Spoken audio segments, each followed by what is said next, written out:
most likely need a rewire. You most likely need the new heating system. They don't realise all the carpets have to come back up, all the things exactly. have to come back up, and dust is going to be everywhere. Manky. Yeah. So I do try and talk sense into some people who are, who just aren't aware of, I suppose, the complexities of what's involved. So that's how the first stage of it, I suppose, works. So I'll do the questionnaire, as I say. I'll meet them on site. I'll walk through the house with them, and then I'll do a measure. And while I'm walking with them, they'll kind of give me an insight into how they imagine the space being, and I'll point out some things that I'd kind of be concerned about, be it the wiring or whatever, Would this be prior to them going sale agreed? Would you, like, do you do a service where you would nearly go on a view? Because imagine if someone, and we have to, this is the fact of life is people will spend more time buying a car and, checking the clutch and checking the thing. And when they go to buy a house, their brains just switch off. Yeah. There was a young couple I seen walking out the door, and that's all they were talking about was having kids and making babies in the back garden. Was lovely. I was like, you don't realise what you've just even attempted to bid on there. Yeah. Like, no brains. But can you...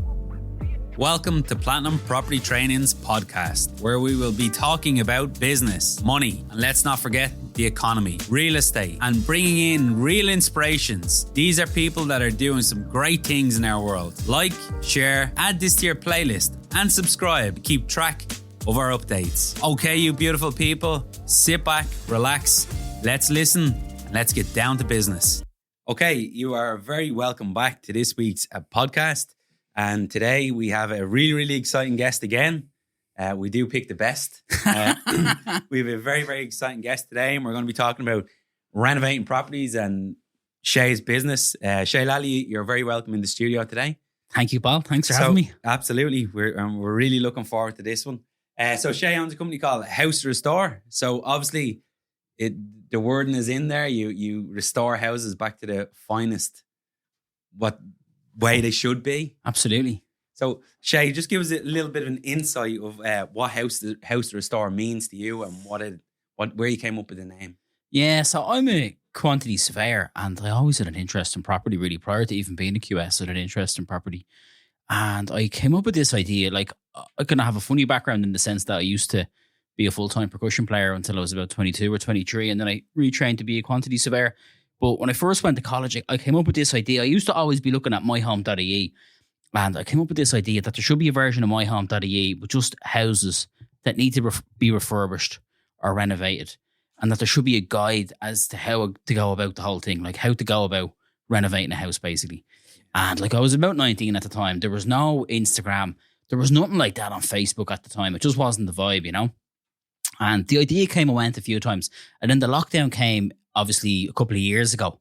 And it was then I said, you know what, I'm actually going to give this a go, because I'd seen one or two other people do something similar. And I didn't really think that'd be a vibe on Instagram, but I realized that other pages were successful. So I set it up, and initially it just began like to be a case of me finding a house, putting it up, sharing it, and highlighting some of the things I do. And then I suppose the cost side, like as in the QSME came out, and I began to share like, okay, it's going to cost X amount per square meter, or I'd watch out for this, or I'd watch out for that, or whatever. And people began to latch onto that.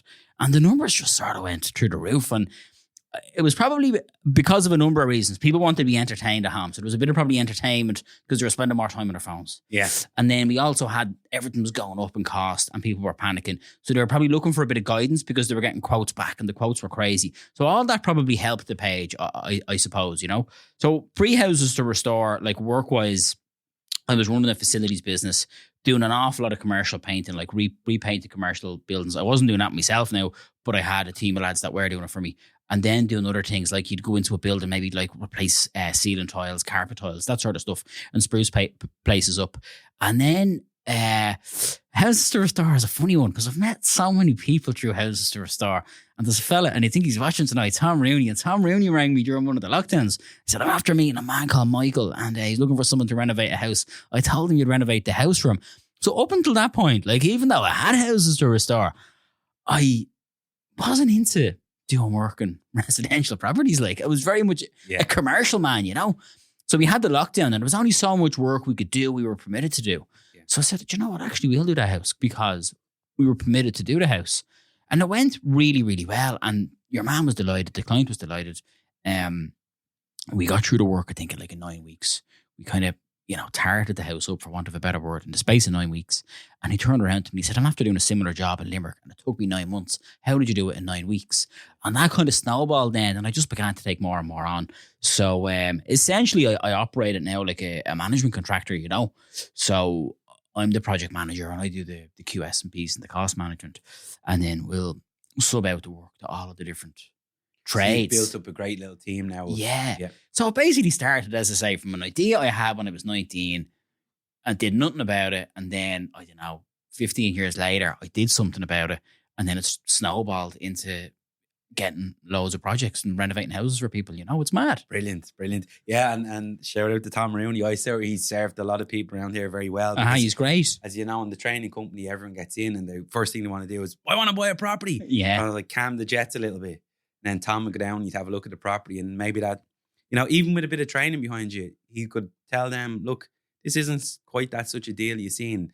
It needs a rewire, it needs a rething. And Tom would break it down for them, give them a full report, cost you a couple of €100. And next thing you're there going, oh, Jesus. Yeah. This is the real world. And that's what really kicks in. So your interest then of going through the process and you built a beautiful page.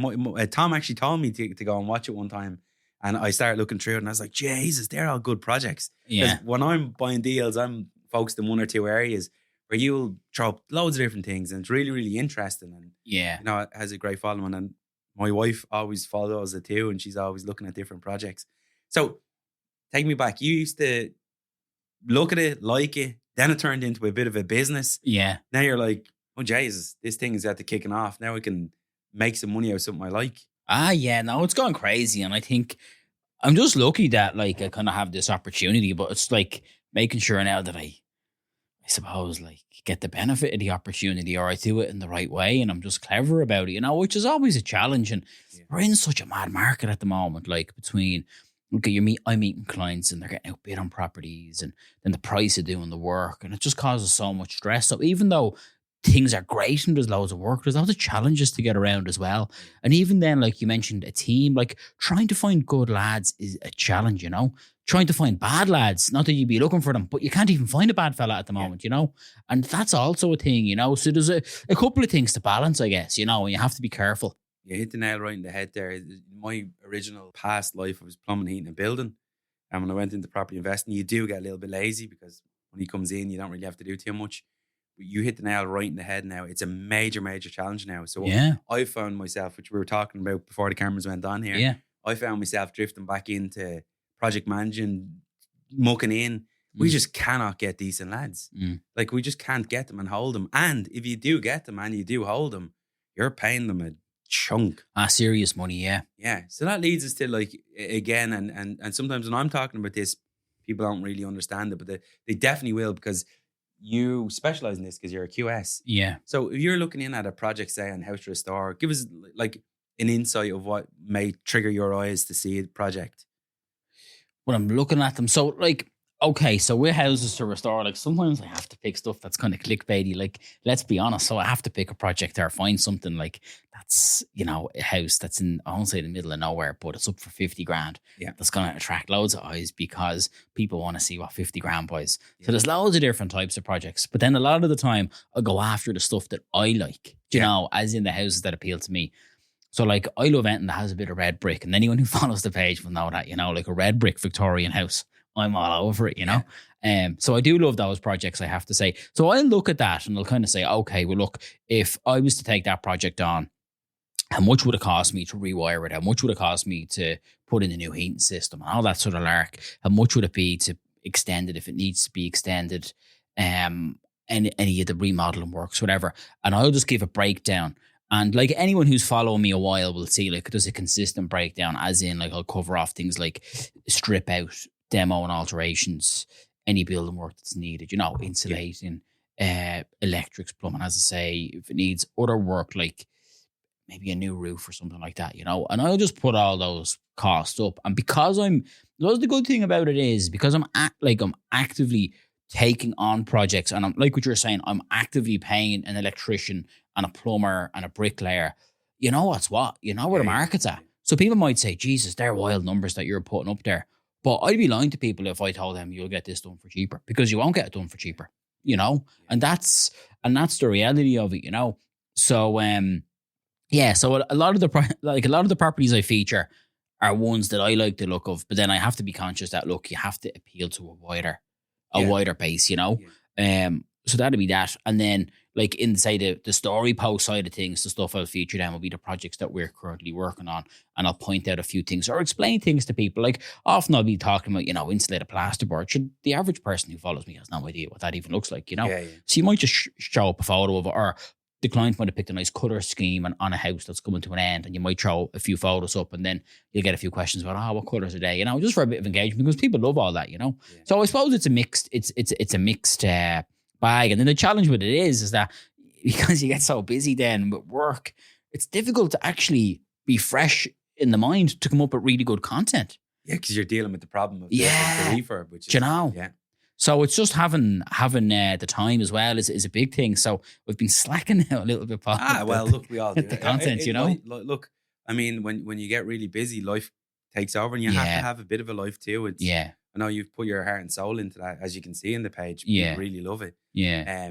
But again, you still have to have a life. You still have to go out with people, enjoy yourself. Yeah. 100%. Turn off. But again, that brings me back then. So, like, my calling card when I'm buying properties is, say, Tom Rooney may have been in there, and or any surveyor. There's hundreds of them in the country, and Sharon and Tom has looked at this property in Dinar. Say we've just bought one down Dinar, red brick.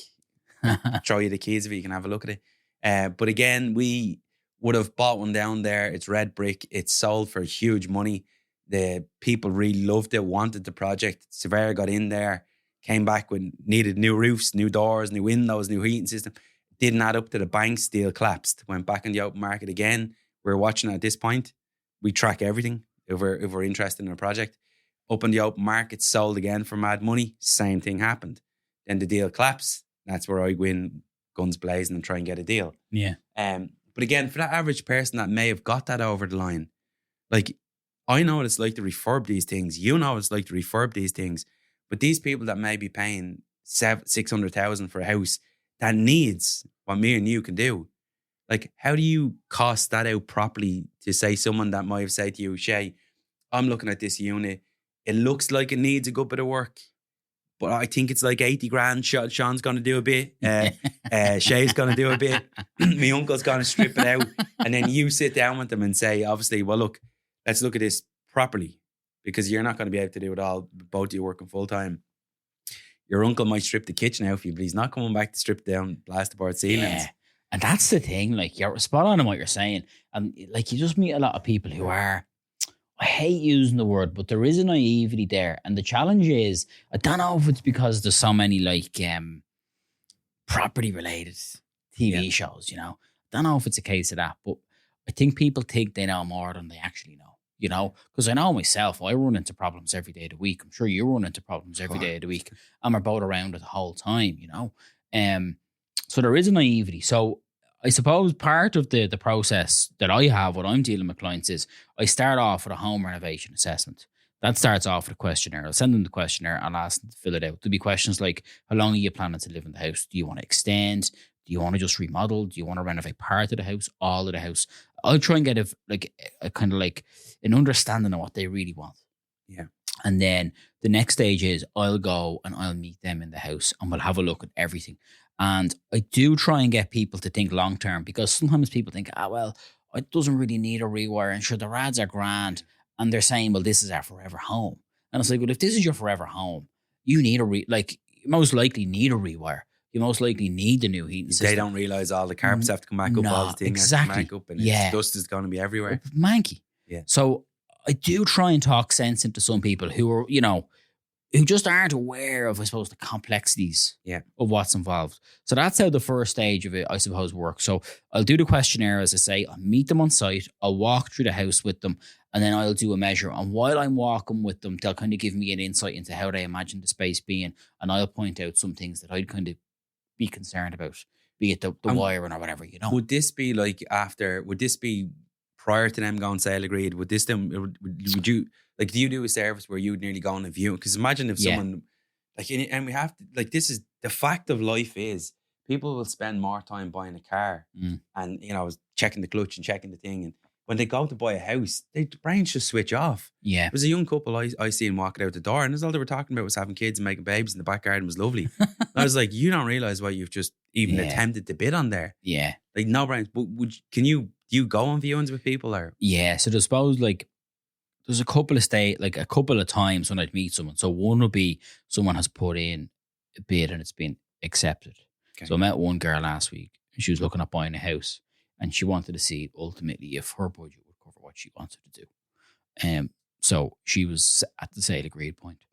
I'm meeting someone tomorrow. They own the house. They've been living in the house. I don't know how long they've been living in the house, but they're now at a stage where they want to renovate the house. Yeah. So they'd be, I suppose, the two most common types of people. I'm always a bit worried about when I meet someone who's gone sold and isn't really sure what they're letting themselves in for, because something that they might think is $100,000 and then it ends up being $200,000. Where does that leave them? You know? Yeah. But yeah, so the two most common things are the sale agreed stage or someone who's actually lived in the house for a while. And that's actually not a bad place to be. I think a lot of people, particularly Irish people, like the idea of buying a fixer-upper, doing absolutely everything to it and then moving into a show house. But they've no idea of where the light comes from, how the house flows, and what they actually need from the house.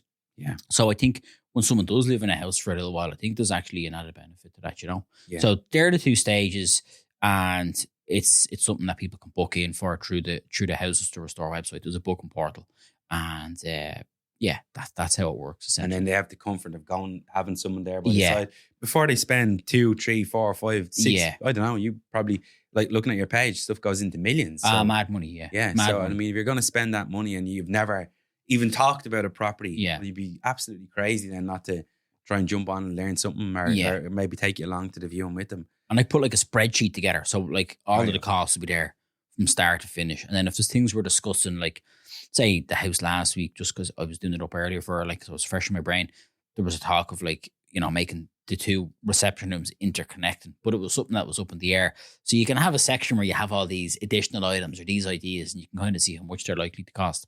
So as a result, then someone gets a feel for what they can afford to do, essentially, you know. And you can break that budget down as well. Like you can say, right, these are the things you have to do. Like, you know, you have to rewire it. You have to put in the new heating system. Depending on the condition of the house, you have to replace the roof again, or new windows or whatever it is.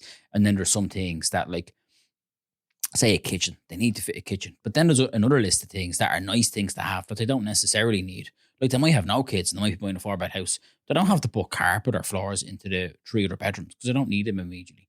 They don't have to put utility units in, you know? So you can manipulate then. The herringbone floors or the... Do you know? Yeah. So you can manipulate the costings then to say, well, look, it's $200,000, but look, you only have 170. So take these things out of it. But make sure you put your roof light in your extension or whatever. So you're doing all of the things that you're not going to go back and do at a later point. You're doing all those things now. The house is weather tight. And then it's kind of like the fit outside of things. You might just put some of those parts on pause and phase some of those parts. So that's how that's done. And it, like, I personally think, and it's not because it's me that's doing it, I think, I'm shocked there's not more people offering that service. I have to say, like, there's not many people going out and doing it. And I'm really surprised at it. But there is also an element of, as you say, like someone buying a house for 600,000, 700,000, even 1.6 million, and having no feel for how much it's going to cost them to renovate it. Yeah, but that's just crazy. Isn't it? It's I think it's reckless. Like, I have to say, so I do think it's worth its weight in gold. But however, I do find then as well is that, and this is part of the reason why I've shifted away from being a full-time QS, is that I don't know if people really value information. I think people value someone coming in and say, taking out the ceiling that's above us, you know, because they can physically see what's being done and they think, oh, well, that's great. But you could put $100,000 into a space, and loads of people I meet don't want to engage with an architect or an interior designer or anything. But that's how you add the value, by having a really good architect or interior designer involved, you know? Yeah, absolutely. And I know Lifestyles Plans. Have you seen John's new deco over there? That's super. Yeah. So then, just take me back then. So you obviously, how many people are you seeing, or how many times are you answering questions on grants, and are you getting bombarded with the grant situation? Inundated, yeah. Oh yeah, okay. Yeah. The two big ones, obviously, the SEAI and the Vacant Homes Grant. Like the Vacant Homes Grant, it's great in theory, but it's a bit of a nuisance, you know. Let's face it, it's a bit tedious to try and actually get approval. And then the drawdown, I don't know what the statistics are on the drawdown, but I think they're pretty low, aren't they? Like, I'm not hearing I hear a lot of people talking about it. Yeah. But you know, and you got a lot of auctioneers saying, well, no, you get the 70 grand grant. Yeah. And the people are like, there's another 70 grand. I told you. Yeah. I'm like, Jesus Christ, are you going to, you know, I don't know if that's going over the line fully. Obviously, I've heard of a few that got it. Yeah. But I mean, the processing behind that isn't as easy as it looks. No, it sounds simple, but it really isn't. Yeah. It is a good idea, to be fair, but it's just the logistics of it or the practicalities of it aren't Absolutely. really working. It's not fit for purpose. I do think, in my mind, and I thought it was interesting, I was kind of keeping, I wouldn't be political, like, but I was keeping an eye on the local elections and stuff like that, you know, and in some ways it is a local issue, maybe more so in rural Ireland. And like, there was no one kind of really talking about housing. Now, I know there are local kind of councillors, you know, but at the same time, I think there is scope for someone to say, well, look, I think we need to have like someone in from the department that looks after these grants, and they come into a locality and they have a clinic, and be it on Zoom or face-to-face, and you can book in for a session and say, look, this is the house I own. This is the house I've inherited. This is the house I'm planning to buy. This is what I'd like to do with it. Like, will I get approved for this grant, basically? So the department is actually given that information in real time, because the rules have changed so much. Yeah. And it's difficult for an outsider like myself or yourself or whoever to be guiding people on it, because the rules have changed so much, and it's a full-time job keeping up with the rules, you know? Yeah. So I do think that would be really, really helpful if they had that person there to say, yeah, well, you would actually qualify for this. Or even a couple can go in and say, well, look, here's our application. How does this application look? Yeah. Is rent we need to change, you know? Yeah, so it is a bit precarious. Yeah. And then obviously the other big one is the SCAI. Like that's a big one. Entertain me on this one now, because this is where I normally zoned out, because it could take you, like, now don't get me wrong, we have a great company in here, Homology too. One of our guys really specializes in this. Like, I mean, Robbie rips places this on there really fast. You'll see all his boarding going up, these projects on it throughout Dublin. But I mean, he rips these things around. So his job is to try and take your energy rate. And as you know, they're backed against mortgages now too. Yeah. So it's really, really important. And it's a big space. And don't quote me exactly on the funding put aside to bring up home energy ratings. It's huge. Oh, it's massive, yeah. So him and his team, and I think he's about 30 of them working with him all together now, if they go in, they will gut a place. It's heat pumps, underfloor heating. If there's any voids, they're taking out. He done a talk for us upstairs for us. Brilliant. Absolutely brilliant. But they're doing that right at the start. So if you take the NOR, I used his team to go down and tell me how I'm going to take this property without me trying to guess, because we can all guess. Yeah. Are we going to get a B2? But one of his guys, I think they call it, it's not, he's probably going to be screaming when he hears this, because he told me a million times. It's like a diagnostic of how you take it from an E to a B2, and it's guaranteed. And it's easy for us then, because we just follow the script. Yeah. And we're guaranteed our B2 once we commit to it. But I mean, for selling the property, it's priceless. And for anyone that's buying an A property or a B property, it's much better than having a D or a C. 100%. And I even think that the language on these BERs need to change as well, because people become so obsessed with the letter. And it's like, lads, you have to look at it like this, like, what's going to be the cheaper property to like run as such, you know? Yeah. You're going to have lower overheads if you have an A or a B rated home in comparison to a D, E or F rated home. Like, let's face it. And what house is going to be more comfortable to live in 12 months of the year? Like, and we all know the answer. So I think people just become so focused on the letter, but there are the consequences of having a high letter or an A or a B are those things. The house is cheaper to run, and it's like more comfortable to live in. And that, I think that's a huge thing. And I do think that it's interesting that isn't necessarily being sold, but like, there's no one really selling that. Like, that's the reality of it. Like, you know, there's nothing worse than being in a cold, drafty house in the wintertime, or you're getting your bill and it's sky high, you know? Well, the other thing we consider as well is you don't get younger in this world. You get older. So picture someone that's maybe has gone through the last 2 or 3 winters, which in this country is quite cold.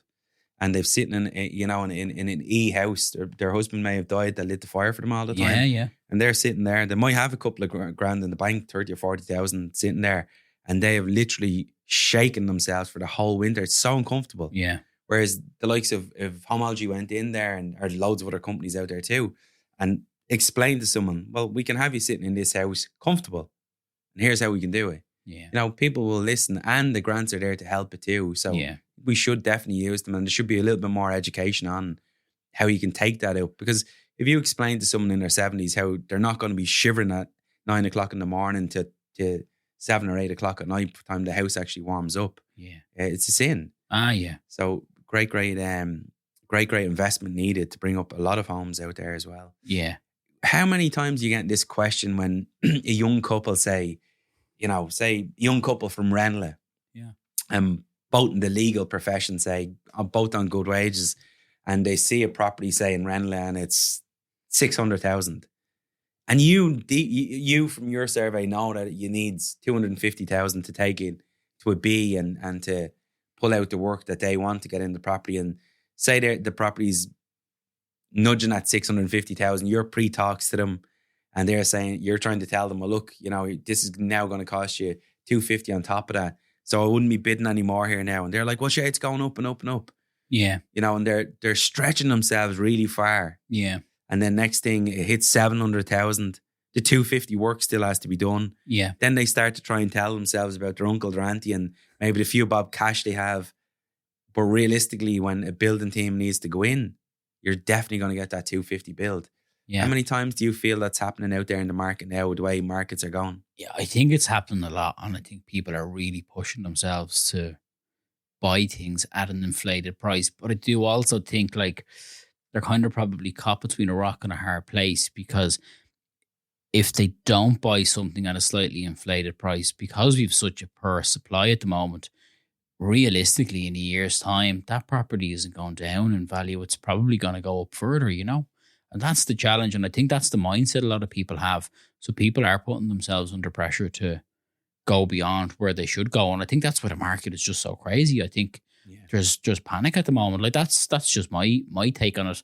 I think it's a different conversation if it's a couple who want to live in Ranelagh for the rest of their days. They were renting down the road. They love it. And one of them's from around the corner. And, they've been living there for 5 or 10 years together and they really like it, and they're looking to buy there and they're going to set up home there, I think in the grand scheme of things, the 50 grand is irrelevant if they have the money, if you know what I mean. Yeah. But then there's other couples that just have to pull out because they realize, Jesus, like the price of this house, and there's exactly as you say, and they're just at a situation where they only have, for argument's sake, 750,000 euro. The house started at 500. They knew they'd have to put 250 into it. It's way beyond their league, and it's just not happening for them. Yeah, it's not happening for them, Yeah. And so you have two types, I suppose, Yeah. And it's crazy because, as you said, there is a major supply issue out here. Oh, yeah. And people are getting pushed over the edge. I spoke to an auctioneer, interviewed him probably about a year ago, and he said, yeah, we're at the top. Everything's going to relax now. Yeah. That's a year ago. We must have went up 15 or 16 more percent since. Yeah. And I spoke to him about 2 weeks ago because I was trying to buy another unit off him. And same thing, he said, how wrong was I? Yeah. Like we just completely are wrong. So where do you, like, with your expertise and you're watching all these properties and you probably watch them to the end till they sell, and what's your expertise with the market now? Where do you think we're at with it? What do you think we're in a dangerous place? Do you think this is the new money side of things? We just don't think what's going on is sustainable. Like sustainable, and I know we all talk about, CO2 emissions and all as being sustainable, but I just don't think property and building and everything in the country is sustainable at the moment, it's not working for us in any shape or form, and that would be my worry really. The other thing is that like we don't really know how many houses we need to be building every year. Like every time you see a report, it changes massively. I think I've seen anything from 50,000 to 120,000 units a year. Like it's like there's a big difference between 50,000 units and 120,000 units. So the supply is a huge thing. And I really just don't know how they're going to get around it, because we need workers to come in from abroad because we just don't have the workers here. And even if there's people willing and able to come from abroad, we've nowhere to house these people. Yeah. So it's just a double whammy, I also think, Paul, like, and I'm a bit like a broken record talking about this, but I also think our mindset on property and housing needs to change as well in Ireland. I think a lot of people think, look, we all need a 3-bed semi-detached house, your side gate or your garage or your shed and your back garden and your front garden or whatever the case may be. As you were saying about the couple having the kids, sure, isn't it great? Lovely back garden, happy days. But there's a time in your life where a lot of people do need that when they're having a family. But there's also a time in life where they don't need that. So if someone's in their 20s, they don't need that, and they're single. There's also people who live in Dublin during the week and then they go back down to Limerick or Cork or Galway. They're involved with the local GA club down there and they've no interest really in putting down roots in Dublin. They just happen to have a well-paid job in Dublin and they're enjoying it because they're getting great experience, but they're never ever going to live in Dublin. And because there's such few, I suppose, housing options, those people are like renting apartments that they don't even want. They're renting houses they don't want. They're doing house shares. They're doing things that they don't want simply because they need a roof over their heads while they're in Dublin. That removes housing stock, you know? Yeah. And then we look at the conundrum of, okay, we've loads of vacant commercial buildings. And I'm not talking about industrial buildings because I know that was done in the UK and it was a shit show, to be fair. I wouldn't really be in favour of that. But office blocks, when you look at an office block, like the floor plate in a lot of them is suitable and a lot of them isn't suitable. You know, you have to assess each one. It's not just a blanket yay or nay. So I think a lot of those properties, though, when you start looking at some of the commercial stuff, I think they're suitable for like a kind of shared living type space whereby you might effectively have like a six bedroom apartment where all of the bedrooms are really comfortable. They're quite spacious. There's like, say, a desk, a really good, you know, shower room, ensuite. And then you have a nice, comfortable living space. There's a communal kitchen, communal sitting room space, whatever. And it means then that there's a lot of people who want a place in Dublin or people who are maybe here for a couple of months or for a year or something, and they have something that's suitable for them. So they're not taking up houses, you know? We're creating beds for people, you know? And I know a lot of people have tried this, like Richard Barrett tried that with his Barrett Capital. And like there was massive objection to what he did. But I think we need to look at all of the different product types that we need in property. Yeah. And I think our thing is, oh, well, we just need houses. We don't just need houses.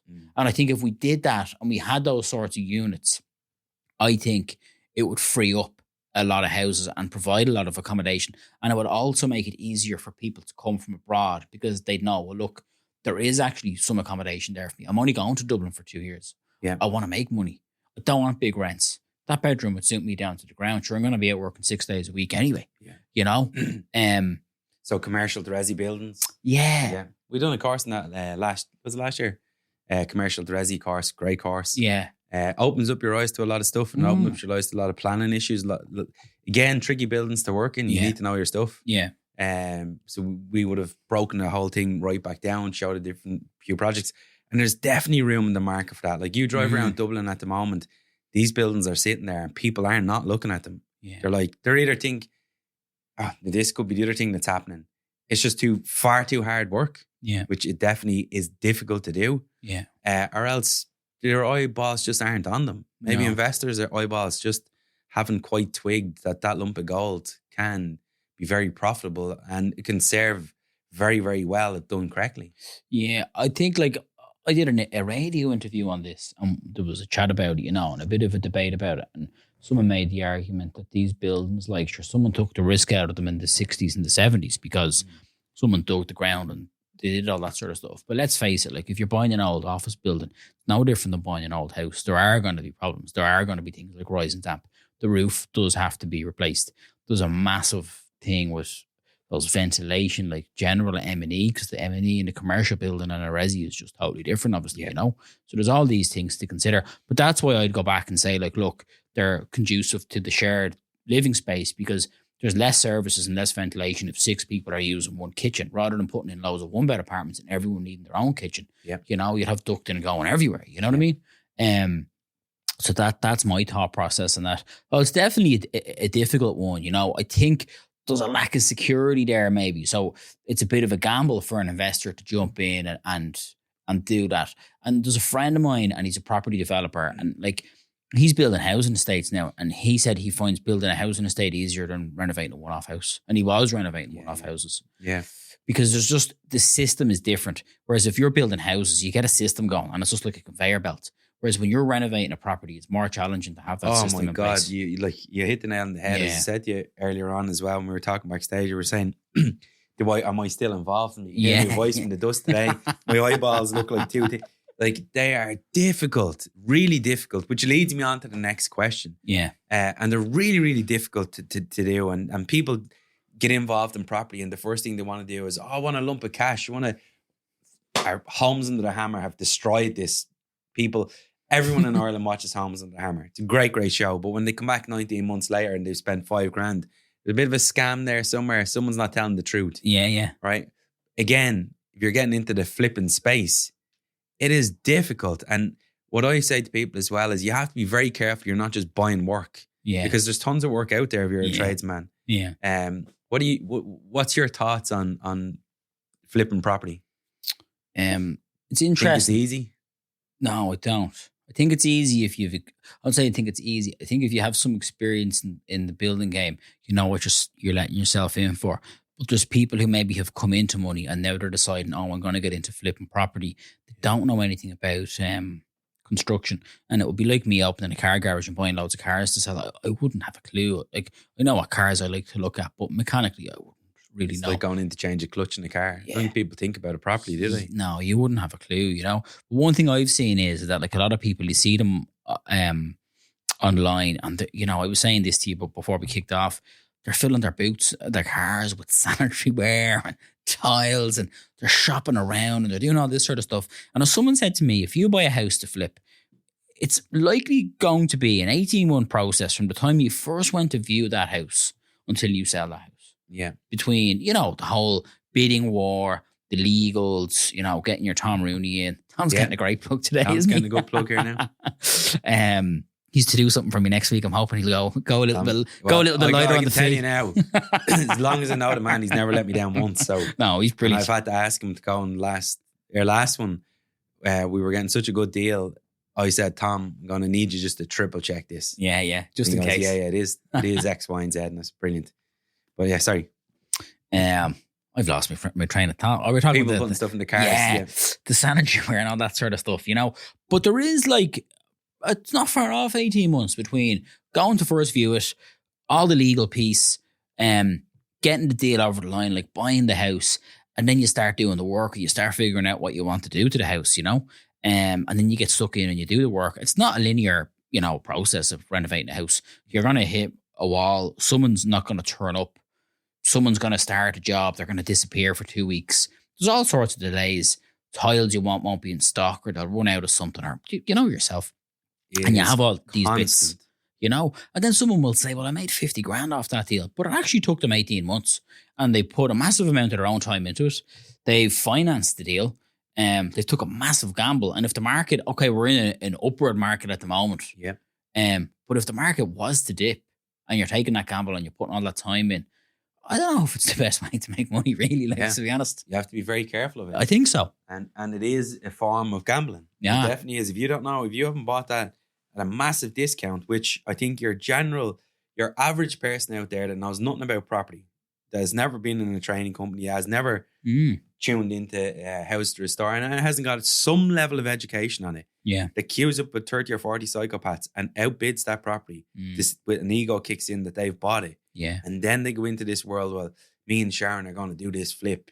And then you start to buy materials and you've never bought materials before. Yeah. So you've no discounts. No. You've no platinum discounts on them. You've no access to trades. Yeah. Your electrician might cost you 24 grand. Theirs costs about 6 grand to rewire a house because we give them so much work. Yeah. But again, all these things will stack up. Yeah. Well, Sharon and Mick may never do this property. As you say, that broken down, you could be on minimum wage. Yeah. The other side of it is, though, this is a huge thing. And I don't think a lot of people realize this. But like you mentioned an electrician, right? Most electricians come in, they don't want to chase walls. Yep. And they don't want to patch walls. And people don't realize that. So then you have to find someone who's going to chase the walls. Yep. Then you have to find someone who's going to patch the walls. So it's not just the electrician. Or even if you're, say, tiling your bathroom floor. And let's just say let's just say it's an apartment, just to keep it simple. You're tiling the bathroom floor and you're running a timber engineered floor in the hallway and the sitting room. And you have the joint between the tiles and the timber engineered floor. Unless you are very, very clear with the carpenter and you say, look, there's going to be tiles in there and I want you to do this here and whatever. And the floor is 18 mil or 12 mil or whatever it is. And I want you to put a bar in there. And you're that clear with them. That bar is most likely not going to go in there. And you're going to end up with a joint between the bathroom and the hallway. And I know that that's just a little thing, but it's just a simple example of what loads of people can relate to. Like, the building game is rampant with things like that. There's loads of little jobs. They're painful. Yeah, but you need to have the experience to pick up on all those things. You need to catch them all. So when you're meeting the carpenter on day one, you need to say, okay, I need him to lay the floor, hang all the doors, do the skirting boards or whatever. But I also need him to do half a dozen other silly little things. Yeah. And that's the thing that will catch loads of people out. And they're the things that will cost you a fortune in the long run if you're not on top of them. are most of your people that you're like QS and coming in and you're project manager for? Yeah. Are they all on the day rate? Are they all on price? Are they Price. Okay. Yeah. So you're finding the price. Just give me a full list and then I'll do what's on the list. Yeah. Don't ask me to do anything else. Yeah, well, look, something else might crop up. Like, let's face it, in the old house, like a Victorian house, if you got like a Victorian terrace house, you start taking off plasterboard in the return of the house, there's likely to be an issue with the joists. You know, you might have to double them up, you might have to replace them, you might have to do whatever. You know, it's not uncommon to strip a wall, and particularly on those returns, whatever way they're built, there's always an issue with them. To be honest, just shout one out now. Well, that caught me. I might as well tell you about it. So the coven down in Dunor, we took the coven off, and there was no coven in the back room. We were opening up the 2 rooms. Yeah. So we're putting a set of pocket double doors in. We're going to open up the room. So of course we had to match the coven, or else take it all down. Now, that coven was done with. If anyone knows the coven down there, it was done on site. It was bonding compound. It was shoveled in. So we're insulating 100 mil on the front wall. Naturally, we had to take it down, put the chisel up to try and pop it, realized it was bonding. It was like, oh my God. Eventually got it all off in pieces. That's gone. So we're talking now about getting a new bit of coven made. It's massive money. Oh, well, this caught me out by... Yeah. Anyway, so the meter is probably about 5 meters at the front. And then I said, well, if we're opening up the 2 rooms, I have to get the back room done. Yeah. So the coven is big. 280 mil, 300 mil thick. Has to be pre-done. Yeah. So we used the crowd in Dublin Coven. I'll put up the link to it anyway. But that was $2,000. Yeah. I did not see that. Yeah. He was like, Paul, I had to redo all these. And the poor devil, when he got there that day, one of them had snapped on him. Yeah. Whatever way he'd do a back and film piece with it, snapped in half. He had to go and redo another one. But it was $2,000 and it took 2 weeks to do. Yeah. And like, that's a massive, massive thing. If you were on investor finance there, or it was your project. Yeah. And say that wasn't accounted in there for, you may have allowed a couple of £100 for coven. Yeah. That's $2 more you have to go to the credit card for. You have to go to the bank of mum and dad or your own funds. Yeah. It's massive, cost. yeah. But it is all those things, and it's all those jobs of who's going to pop the coven off for you and all this sort of stuff, you know? Yeah. They are all, as you say, like, so you have to have an eye to foresee all of these things. Yeah. And I remember, like, the first job I took on years ago by myself, it was so basic. There was a lad I knew who had a gym, and I was predominantly QSing at the time, like at a private practice, and kind of had the idea going contracting, you know? So Andy, who had the gym, said, look, I need to do a bit of a landlord reinstatement here. Like, there's 3 things I need. I need the ceiling. Something happened to the ceiling in the toilet. He said, I need that all skimmed. I said, okay, grand. And then he said to me, I need the place painted. And then he said, I need the place cleaned. I was like, that's fine, right? So a new cleaner, a new plasterer, and then my dad was a painter. So I was like, that's grand. Boxed off. Happy days, right? So I did it for him anyway. The plasterer came in, obliterated the place. It was wrecked. But just lesson learned, you know, like you just realize I have to be crystal clear with these guys. Yeah. And I didn't make a sausage in that job, but it was the best bit of learning I've ever had. Yep. Even trying to control trades is like, if you're not in this gig, and like I'm a tradesman, obviously I'm a plumber by trade, but I mean, if you're not in that gig and you can't control them people and you're outside and you think you're just coming in and going to shout and scream at a trade now because you may owe them $2,000. Yeah. You have to remember that they can walk out that door and get £500 tomorrow anywhere in Dublin. Yeah. Like it times have just completely changed. And God love trying to do this in 5 or 6 years time. I don't know what the fuck is going to happen because there's no kids coming underneath. No. I brought in my little young fella and my brother's little young fella to site to wake them up. Yeah. Right? 2 of them worked hard, but them lads are asleep. And I was like, this doesn't, I'm not going to pay you. Yeah. If you just walk around with earphones in your ear. Yeah. Brush the floors and wake real work. And there's nobody following them footsteps. No. Our carpenter we had in there today. Like, I said, when was the last time there was a young lad with you? He said, I've never had one. Yeah. He's 15 years in carpentry. Yeah. So God love 5 or 6 more years or 10 more years of this. Yeah. Do you know what? Like, the concern as well is that there's a lot of trades that aren't really respected, like in the sense that I don't think tiling is something that's that well respected. I don't think painting is something that's people have any respect for, to be honest.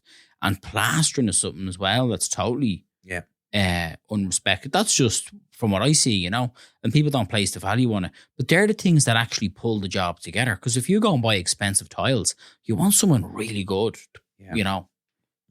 to tile the bathroom or the kitchen floor or whatever, you know. And likewise, if you're putting in expensive fittings and fixtures into their property, you need a really tasty painter in there to make the place pop, you know. Yeah. Because if you don't get it, it just you're going to lose it on the sale price. You're going to lose crap, like, you know. Yeah. And the same with plastering. Like, if the walls just aren't good, you're going to give the carpenter, you know, a challenging job, to be fair, depending on what he's doing, if he's putting beading or paneling on walls or whatever.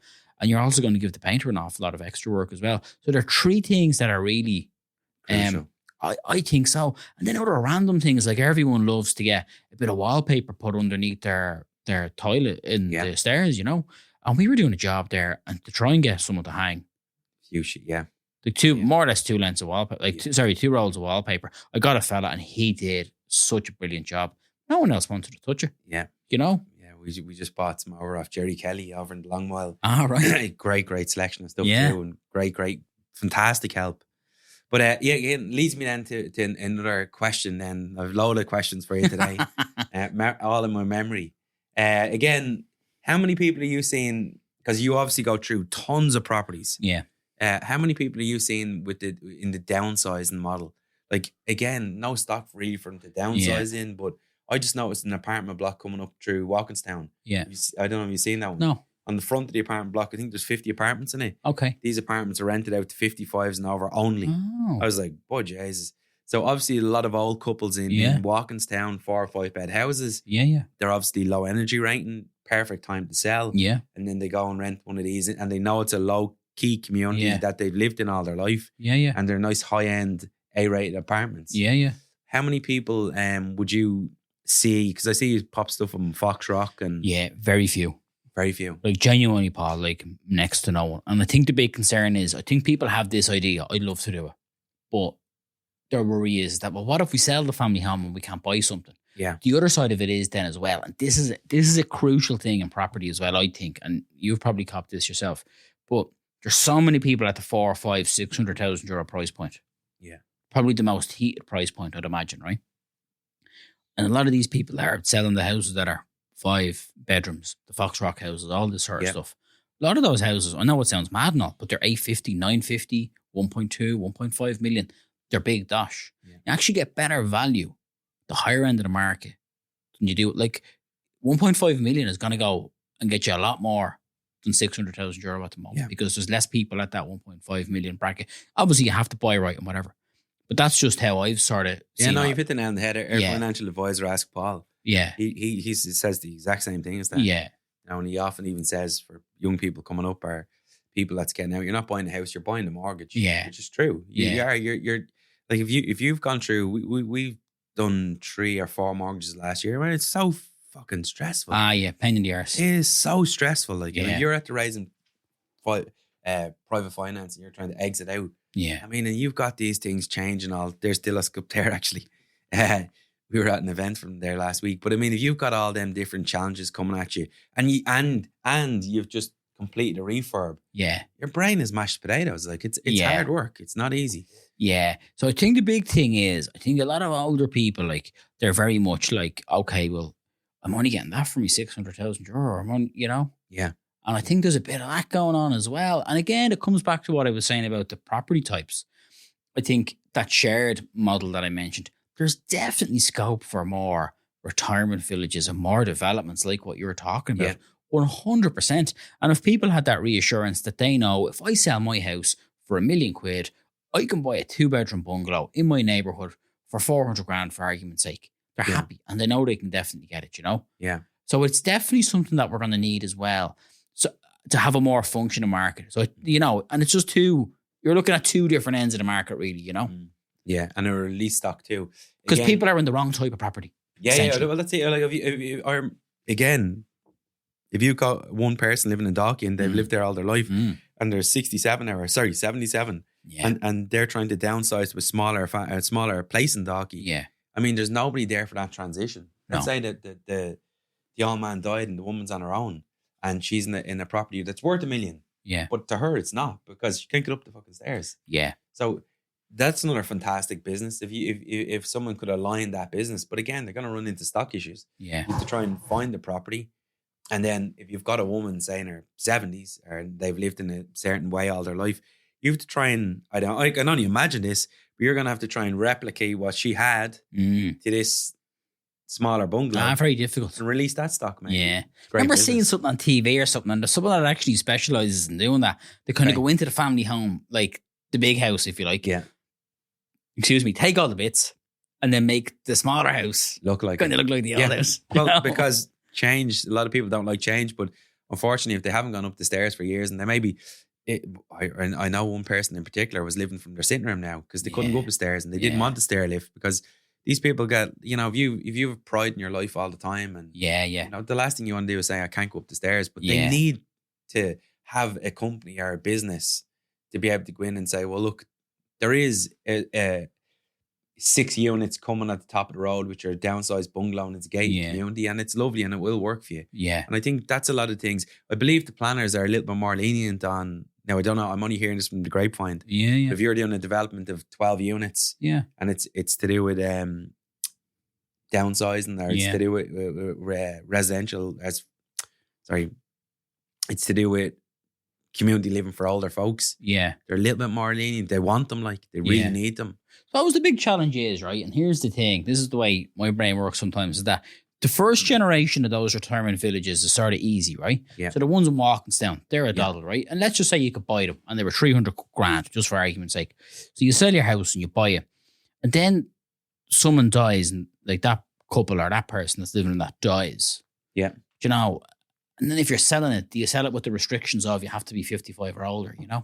Gets a bit messy. Definitely gets messy, yeah. 100%. It's probably have to check the rules and regulations on that one. So where do you see the market then heading? Where are you seeing opportunity on that? On like, let's say we look into your Instagram page. Yeah. Where are you actually seeing the real value? Are you watching them things close out till the end? You seeing property? Oh, as in these? Yeah. Yes and no. Like, you kind of see things and you see things sitting there for a long time. But it's very difficult then to kind of, like, unless you really scrutinise the property price register to see what some of these properties have sold for, you know. But I definitely do think, like, if you're asking me where I see it all going, I think there's definitely better value at the higher end of the market. I know I couldn't have said that already. And then I think a lot of the stuff we're building is great, but we're not building stuff that we need to be building, as you say, the retirement villages, and as I say, the shared living spaces, right? So I think that's something that we need to look at big time, just so as we're kind of people that can right size them and whatever, you know. Yeah. And then what else? Do you do something else in there as well? Yeah, around the country, are you seeing any? Is your team or your crowd bringing back opportunities around the country? Like, you hearing any really hot spots for investors now to start? Do you know what? Like, where investment is going? Yeah, like Dundalk, like a few places, right? Dundalk seemed to be one place where there was a few bob to be had, right? What's it? I keep hearing Dundalk. Yeah, Dundalk, right, is one place. And the other place, possibly Wexford Town. Okay. But they're planning things in Wexford Town, but it's a bit vague what they're planning. So they're two places. But like, if you look at other places that were up and coming, like Drogheda, for example, there's no value. Yeah. I don't think there's any value there at the moment. One of our guys in here buys and sells property all the time. Yeah. Doesn't want to make killings on it. Just makes enough that, you know, he buy. If he done 25 grand in the unit, he's happy with that. Yeah. Drogheda would have been his little point. Yeah. He often pick up a little deal there, flip it out, turn it around, gets 26, 27 grand. Doesn't need to make 200 grand. Yeah. But again, zero stock. Yeah. I was like, when was the last time you got one? I can't. I can't, because them things need 20 or 30 grand to fix. Yeah. And at the market level, like, investor or people that selling it want to sell it. Yeah. And they don't care about what you have to put 30 in to make 10 on the way out. They're selling for, say it's 250, and the property is naturally, for a flip model, you could only pay 200. Yeah. Well, that market's gone. It's too hard to get. People are paying the 250 knowing that they still have to put another 30 or 40 in there. So he hasn't bought any stock in Drogheda. He said Drogheda at the moment's on fire. Yeah. So I think, I do think Dundalk, and I've even just sussed a few little things out in Dundalk. But then if you look up Dundalk, there's so few things for sale there as well. Yeah. You know, that's the other side of it. Wexford Town, definitely. They'd be two places that I'd look at. And arguably anywhere where there's a bit of a university that's being developed. So I think they're developing some sort of education campus in Wexford. Yeah. And there's investment going in, or there's a new bridge going in. And that's why Wexford Town. Around Enniscorthy type thing. Yeah. That's why that is probably a good place, you know. And then I was going to add something else there. So those two places for definite. Tramore is the other place I was thinking of. Like, they're planning great things in Tramore. Yeah. And they're closing streets off, and it's becoming a bit of a foodie town. And I know it was kind of a place where people went on their holidays, and it was a bit of a kind of mini Bray sort of thing, and it was like that for years. But I think it's like an up and coming place, and there's great plans. Keep your eye out for commercial resi units down there too, that people might know the trick in there. Absolutely, because they're calling that the Copper Coast along there as well, aren't they? Like, it's kind of become a tourism attraction. I think like kind of Wexford. I think it's Wexford up along to East Cork, sort of. Yeah. They're calling it the Copper Coast. Even Gorey now. You can't get anything in Gorey. No. One of our other lads is looking at one down in Gorey. Fine little house, fine little site, but it's 265 or 270. Money. There's a friend of mine looking to move there, like set up home there, and he was sending me stuff, and I just wouldn't, even if I needed a house, I just wouldn't spend it there. Like, it's just brilliant. Off the charts, you know. Yeah, it's gone mad. Mad. Love Wexford as well. So, any final tips? How can people? You have a couple of things coming up. You often do a couple of webinars to educate people. Yeah, I do. So I'm planning a couple of things. I was planning to do a webinar this side of the summer, and it just didn't happen. I was sick in April. Just didn't happen then, to be honest. So there's two webinars that I'm planning at the moment. One is aimed at people who are looking to buy a house, and it'll involve a building surveyor. If I can convince Tom Rooney to get involved. You dress him up with someone else. He doesn't like to see the screen with his head in it. Is that what it is? I don't know. Neither do I. I haven't looked at the screen. I'll work with him on that. So there'll be a building surveyor, an estate agent for someone who's like buying a house and they're buying their first home and they haven't a clue about how the whole thing works. And to be an estate agent to explain the process and give tips on bidding and that type of thing and negotiating. How to even present properly. Yeah. Exactly, yeah. Because that is a huge thing. There's a bit of a dynamic there and people don't understand that. And even when you're dealing with an agent, if the agent has a couple that have looked at 4 houses that they've been outbid on, they're more likely to get the 5th house that crops up because they're genuine and they're showing up even when they get told no. So 100%, you're spot on. I'm planning to bring a panel together of experts in each of their individual fields because people get very overwhelmed when it goes to legals. They haven't a clue what's going on and they get really stressed about it because they don't know. It's a control thing, basically, and because people are unsure. So that's the idea with that one, and it's mainly aimed at first-time buyers who are looking at buying their first home, essentially. And then the other one I'm looking at doing is for people who are planning a renovation and explaining some of those points that I've made to you about really having your wits about you and the importance of design. Well, you would have to be like, and I'm going to say this again for anyone who's listening in, you would have to be absolutely delusional or a big bank account to suck up them problems that are going to come in a refurb. Yeah. Because I'm doing this since I'm 13. Yeah. And I'm telling you now, problems even today are changing all the time. Yeah. And they come with a fee. Yeah. And if you don't have deep pockets, you're going to get hurt. Or you haven't got a pair of hands, you can do it. Yeah. But I mean, to get a small bit of education on a webinar even would literally light it up, give you a guideline, give you a bit of a template and have someone to ring. Or maybe if they stepped in along with you and said, well, look, we are doing this. Yeah. This is our home. Never done it before. Yeah. We're not fucking idiots. We want to have proper advice. Yeah. It's very important. And just having an understanding of like, you have $100,000. What's $100,000 really going to do to your house? Yeah. And being realistic about it. Like, I met a couple last week and I went to have a look at something and they said, oh, well, you know, we've sourced the kitchen, we've sourced the windows and we've $160,000. And I kind of thought to myself, that's not bad. It's a bit tight, but it's probably doable.